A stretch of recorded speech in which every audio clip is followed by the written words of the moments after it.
There is not much to do in the garden when it is covered with snow.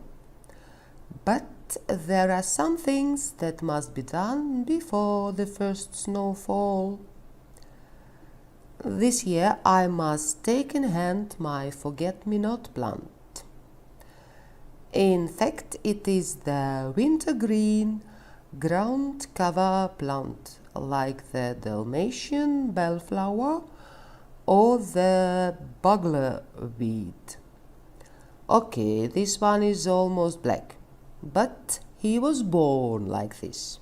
Other creeping plants get healthy winter colors, like this ice plant or the fleece flower, but the foliage of my blue-eyed Mary is getting black and starts to rot. First I trim the dead leaves with the scissors, and after I just pick up the rest of the dead stuff with my hands. And en passant, I remove the weeds and the one-year plants so that the early blooming primula can be seen better. And this way they get more place, more light and more air. Another thing, the dahlias must be prepared for their winter sleep. All dead stems must be removed, but by doing it, I bring the dahlia tubers in danger, because through the holes in the cuttings, they will get extra moisture and start to rot. According to the most gardening guides, I should dig out the tubers and store them indoors till spring. This place indoors must be cool and dry. Besides, as good as daily, you must check if the tubers are not moldy or if they are not affected by insects or other rodent animals.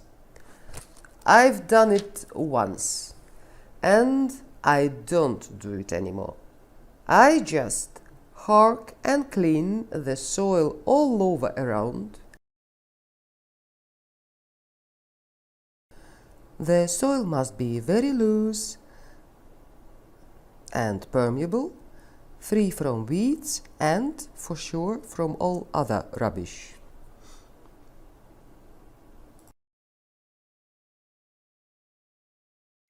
And I place a trivial plastic pot upside down over the cuttings.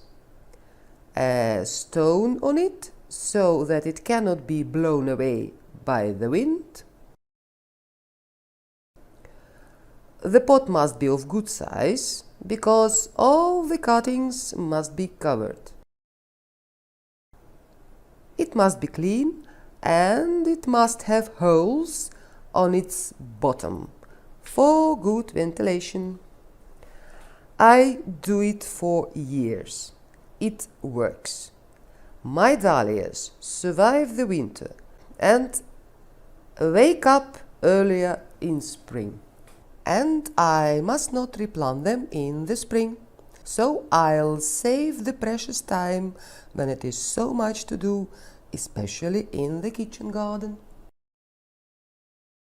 I cut the old leaves of the gladiola.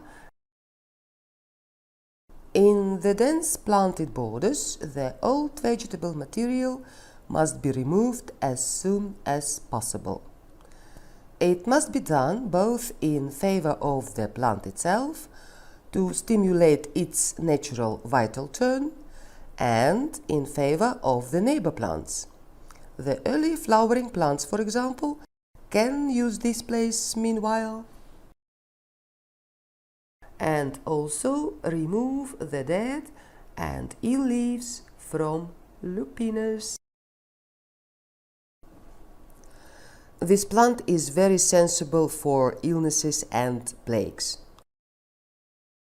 I must permanently keep an eye on it and immediately remove the sick leaves and stems to prevent their spreading.